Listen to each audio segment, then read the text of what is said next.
দুইটা ম্যাট্রিক্স এ এবং বি দেওয়া আছে, তাহলে এই দুইটা ম্যাট্রিক্সের সমষ্টিটা কিভাবে নির্ণয় করা যাবে? তাহলে সমষ্টি মানে আমরা কি জানি? যোগ। তাহলে আমরা লিখব এ প্লাস বি।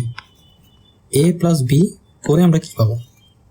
প্রত্যেকটা এলিমেন্ট, যেহেতু দুইটাই 3x3 ম্যাট্রিক্স, তো প্রত্যেকটার এলিমেন্টকেই আমরা পজিশন অনুযায়ী যোগ করব। অর্থাৎ প্রথমে যোগ হবে 8 - 4, তারপরে যোগ হবে 4 + 6, তারপরেরটাই যোগ হবে -1 + 2। সেমভাবে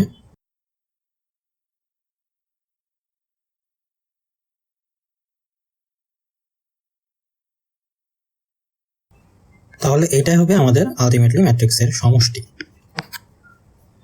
এবার যদি বলা হয় এ এবং বি ম্যাট্রিক্সের অন্তর নির্ণয় করো, তাহলে অন্তরটা কিভাবে নির্ণয় করা যাবে? অন্তর নির্ণয় করার জন্য আমরা জানি এ মাইনাস বি করতে হয়। সো এ মাইনাস বি করার ক্ষেত্রেও আমরা সেমভাবে প্রত্যেকটা এলিমেন্ট বিয়োগ করব। তাহলে প্রথমটা হবে এরকম,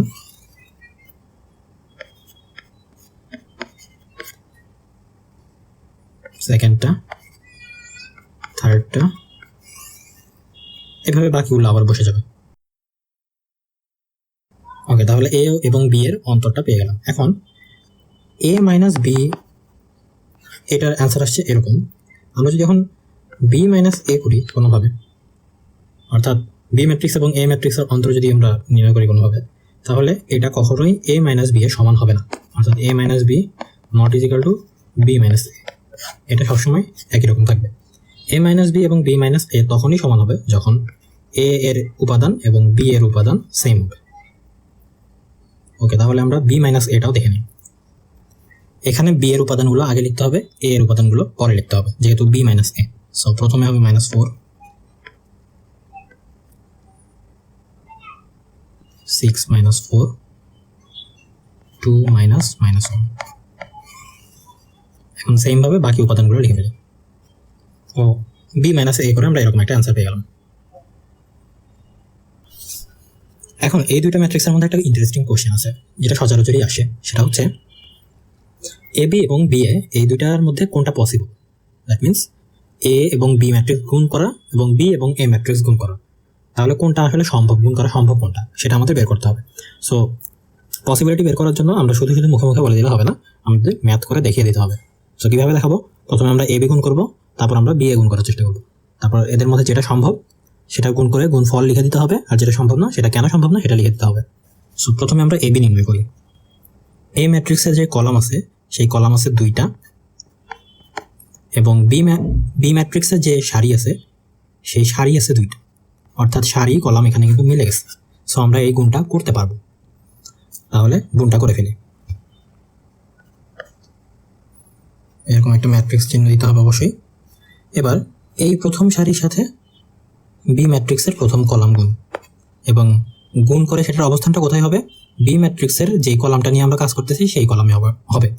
অর্থাৎ বি ম্যাট্রিক্সের প্রথম কলাম নিয়ে কাজ করছি, তাহলে প্রথম কলামে এটার অবস্থান হবে, প্রথম কলামে এবং প্রথম সারিতে। তাহলে প্রথম কলাম এবং প্রথম সারির জন্য আমরা লিখি 1 × 4 + 2 × 2। তাহলে এই জিনিসটা হচ্ছে প্রথম কলাম এবং প্রথম সারি। ওকে, এবার এগেইন আমরা প্রথম সারি এবং বি ম্যাট্রিক্সের দ্বিতীয় কলাম নিয়ে কাজ করব, এবং এর অবস্থানটা কোথায় হবে? দ্বিতীয় কলামে, অর্থাৎ এখানে। তাহলে দ্বিতীয় কলামের জন্য লিখব 1 × 3 + 2 × 1। তাহলে আমাদের দ্বিতীয় কলাম নিয়েও কাজ করা শেষ।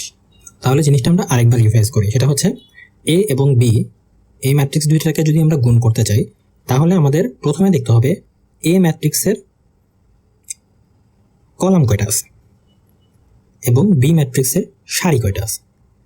যদি এ ম্যাট্রিক্সের কলাম এবং বি ম্যাট্রিক্সের সারি মিলে যায়, তাহলে আমরা এই গুণটা করতে পারবো, অন্যথায় করতে পারবো না।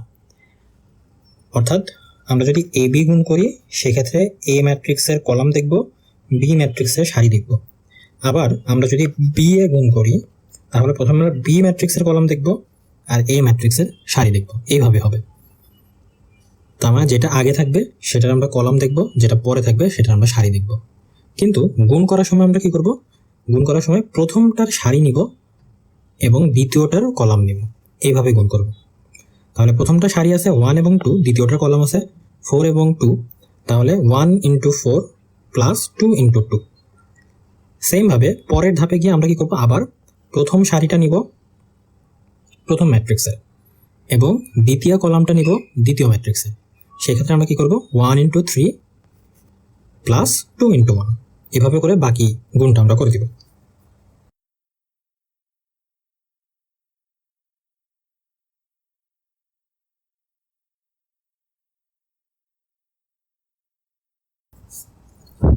ওকে, এবার আমরা এ বি পেয়ে গেলাম। সেমভাবে আমরা যদি এবার বি এটা গুণ করি তাহলে আমরা কি পাবো দেখি।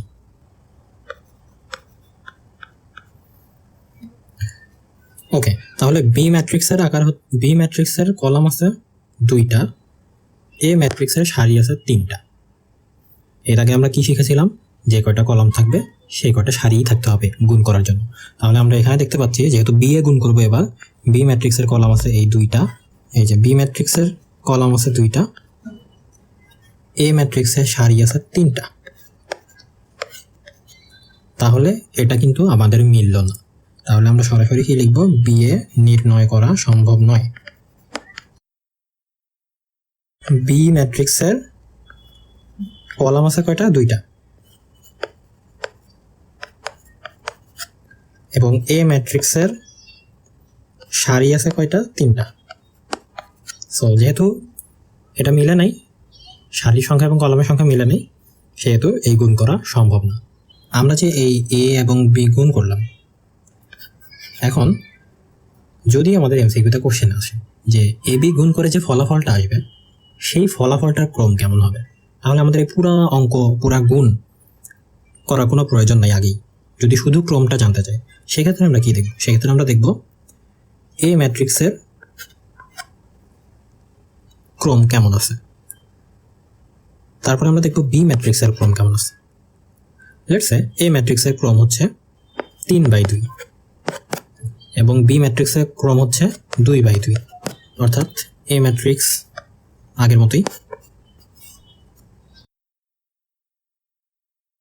তাহলে গুণফল এ বি এর স্ট্রাকচারটা কেমন হবে, অর্থাৎ এ বি এর ক্রমটা কেমন হবে, সেটা আমরা গুণ না করে কিভাবে জানতে পারি, সেটা হচ্ছে প্রথম ম্যাট্রিক্সের সারি 3 বাই দ্বিতীয় ম্যাট্রিক্সের কলাম। এটা করলেই আমরা অ্যাকচুয়াল আকারটা পেয়ে যাব। অথবা আমাদের আরেকটা ট্রিক্স আছে, সেটা হচ্ছে এখানে আছে 3/2, এখানে আছে 2/2, এই কমন যেটা আছে সেটা কেটে দিয়ে বাকি যেটা থাকে সেটাকে আমরা নতুন গুণফলের ক্রমটা বলতে পারি। সো এনিওয়ে, এভাবে যদি এমসিকিউতে আসে ইউ ক্যান অ্যান্সার নতুন একটা ম্যাট্রিক্স, সেটা হচ্ছে এ ম্যাট্রিক্স। এই ম্যাট্রিক্সটা কত ক্রমের আছে, এই ম্যাট্রিক্সটার ক্রম হচ্ছে 3/3।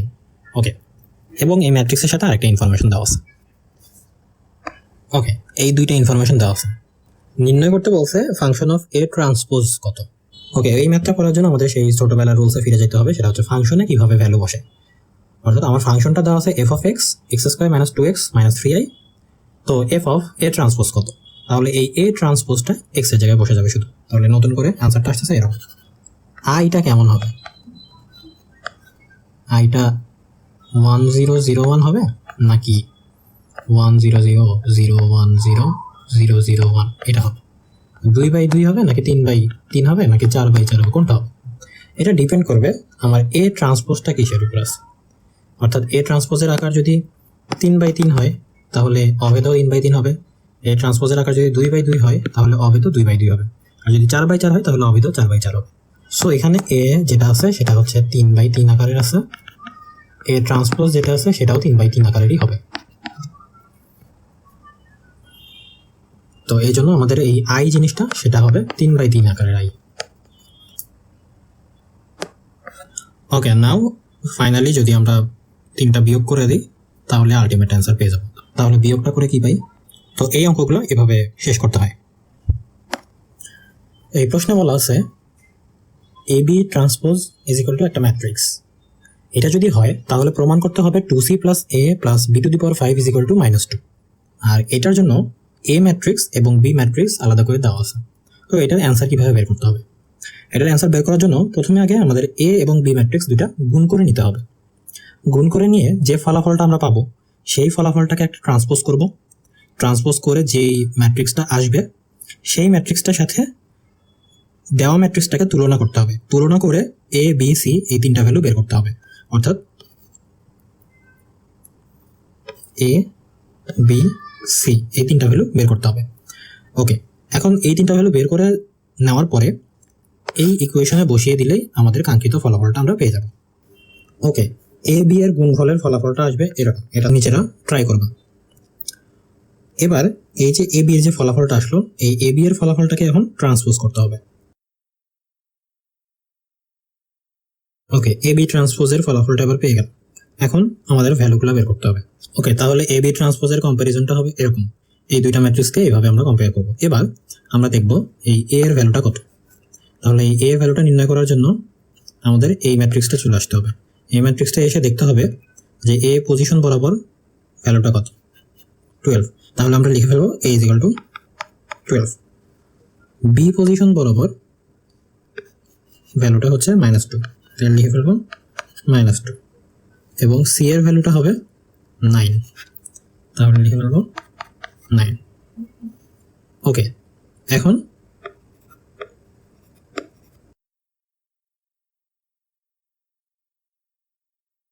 ওকে, তাহলে আমাদের -2 চলে আসলো এবং লেফট হ্যান্ড সাইডের সাথে রাইট হ্যান্ড সাইড মিলে গেল। এটাই হচ্ছে আমাদের অ্যান্সার। এই অঙ্কগুলো এইভাবে করতে হয়। এবার এই ম্যাট্রিক্সটা দেখা যাক। এখন এরকম একটা ম্যাট্রিক্স দিয়ে যদি জিজ্ঞেস করে এই ম্যাট্রিক্সটা সমঘাতী হবে নাকি অভেদঘাতী হবে, তাহলে আমরা জানি রুলস অনুযায়ী আমরা জানি সমঘাতী হতে হলে কি হতে হয়, a² = a হতে হয়। তাহলে সমঘাতী প্রমাণ করার জন্য আমরা প্রথমে এই এ ম্যাট্রিক্সটাকে স্কোয়ার করে দিব, অর্থাৎ এ ম্যাট্রিক্সটাকে 2 বার গুণ করে দিব, আর কিছুই না।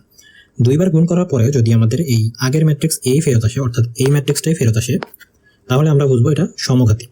আর যদি ফেরত না আসে যদি আই এর মতো হয়, আই এর মতো বলতে এখানে যেহেতু 3/3 আকারের ম্যাট্রিক্স, অর্থাৎ গুণ করার পরে যদি এরকম চলে আসে 1 0 0 0 1 0 0 0 1 এটা চলে আসে, তাহলে আমরা বুঝবো এটা অভেদঘাতী ম্যাট্রিক্স। তাহলে এই ম্যাথগুলো এইভাবে করতে হয়। তাহলে সমঘাতীর জন্য আমরা কি করবো, a² করবো, অর্থাৎ a × a করবো। এটা করে দেখবো যে আগের ম্যাট্রিক্সটা ফিরে আসে কিনা। যদি ফিরে আসে তাহলে হবে সমঘাতী, আর যদি ফিরে না আসে এবং এটা আসে তাহলে হবে এটা অভেদঘাতী। এইভাবে যদি আবার আরেকটা ম্যাট্রিক্স দিয়ে বলে যে এই ম্যাট্রিক্সটার প্রতিসম নাকি বি প্রতিসম, এরকম যদি নির্ণয় করতে বলে তাহলে আমরা কি করব, এই এ ট্রান্সপোজ করব। এ ট্রান্সপোজ করে যদি আমরা দেখি আগের ম্যাট্রিক্সটা এইভাবে ফিরে আসতেছে, তাহলে ওটা হয়ে যাবে প্রতিসম ম্যাট্রিক্স। আর যদি এ ট্রান্সপোজ করার পরে আমরা দেখি -a আকারে ফেরত আসতেছে, অর্থাৎ মাইনাস কমন নিয়ে আগের মতো ফেরত আসতেছে, তাহলে ওটা হয়ে যাবে বি প্রতিসম ম্যাট্রিক্স। এটা আগের ভিডিওগুলোতে ভালো করে বলা আছে, সো ওইগুলো তোমরা ভালো করে দেখে নিবা। সেমভাবে যদি বলা হয় এ ম্যাট্রিক্সটা শূন্যঘাতী ম্যাট্রিক্স কিনা, তাহলে সেমভাবে শূন্যঘাতীর জন্য কি করতে হয়, a × a অথবা a × a শুধু এরকম করে দেখতে হয় যে 3টা গুণ করলে অথবা 2টা গুণ করলে শূন্য আসে কিনা, শূন্য আকারের ম্যাট্রিক্স আসে কিনা। যদি শূন্য আকারের ম্যাট্রিক্স আসে তাহলে ওটা হয়ে যাবে শূন্যঘাতী ম্যাট্রিক্স। এখন এখানে বলা হয়েছে যে 3টা ম্যাট্রিক্সের গুণফল যদি একটা শূন্য ম্যাট্রিক্স হয়, শূন্য ম্যাট্রিক্স মানে শূন্য, তাহলে x এর ভ্যালুটা কত। সেজন্য আমাদের এই 3টা ম্যাট্রিক্সটায় গুণ করে নিতে হবে। তাহলে আমরা যদি পার্ট বাই পার্ট গুণ করি, তাহলে প্রথমে এই 2টা গুণ করলে আসবে হচ্ছে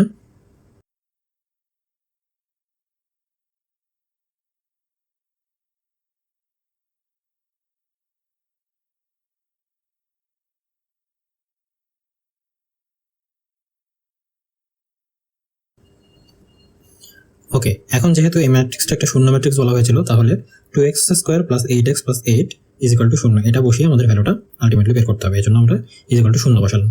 এখন x এর ভ্যালু বের করা যাক। তাহলে আলটিমেটলি x এর ভ্যালু চলে আসলো -2।